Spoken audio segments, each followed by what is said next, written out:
At matanaw ang dapat kong gawin kaugnay ng 2010 elections. Ginawa ko yon upang hindi nakapiring at hindi nakatali ang aking mga mata at mga kamay para malaman ko ano ang pwede kong magawa para sa ating sambayanan sa darating na panahon.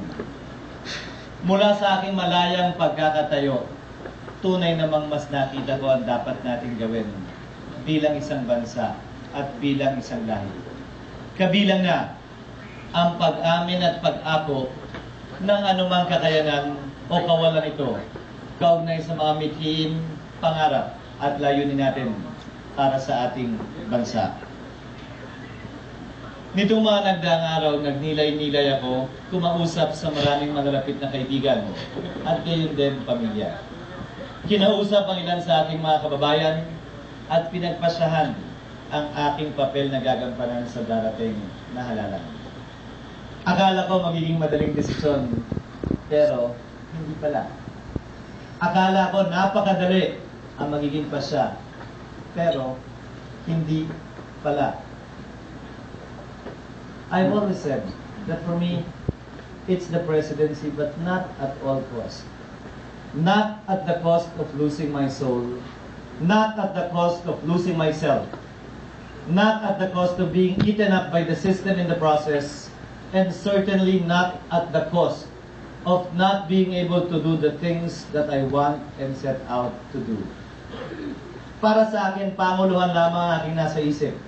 Subalit di ko ito hahanapin at kukunin kung sa proseso ng pagkuha nito, mawawala ko ang aking sarili at kaluluwa. Hindi ko rin kayang gawin ang mga dapat at gusto kong gawin. At kung makakain lamang ako ng sistema.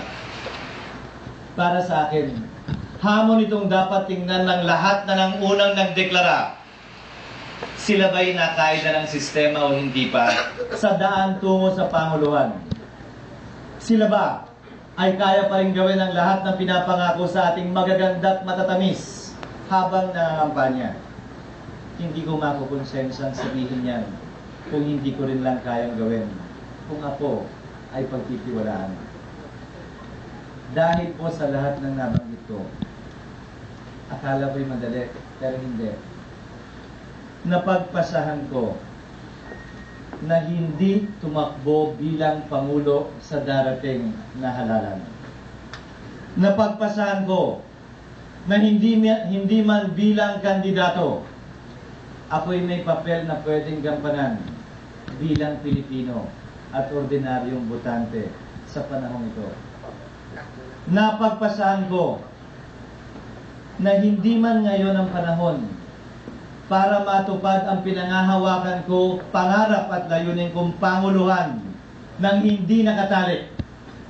Patuloy kong panghahawakan ng pangarap at pangakong yan. Hindi man ngayon, kung hindi sa darating na panahon.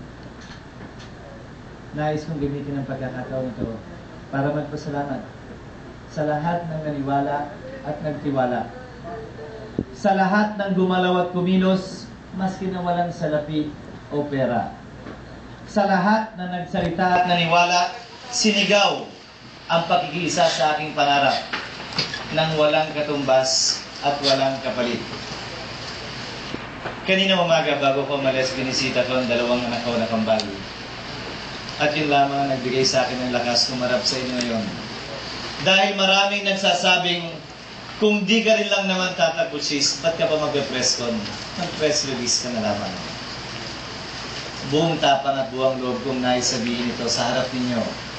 Dahil hindi ko kinakahiya anumang salitang binigkas ko ngayon. Kasabay ng inyong kalungkutan marahil, gayon din ang aking kalungkutan. Pero kasabay ng kalungkutan yan, ang pagnanais at pangarap at pangakong nais kong hawakan pa rin natin matapos nating lumisan ng silid na ito.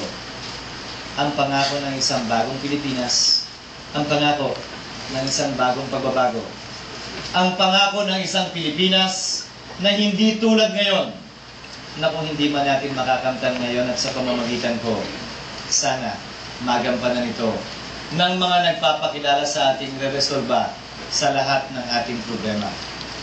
Kaisa ninyo ako at kaisa ako ng sino mang pagtitiwalaan ng sambayanan sa mga darating na araw. At bilang botante, bilang Pilipino, bilang senador, patuloy ako mananalig sa kakayanan ng Pilipino at ng ating bansa na malampasan ang mga hamon at pagsubok na ito. Salamat po sa inyong pagtitiwala nito mga nagdaang araw.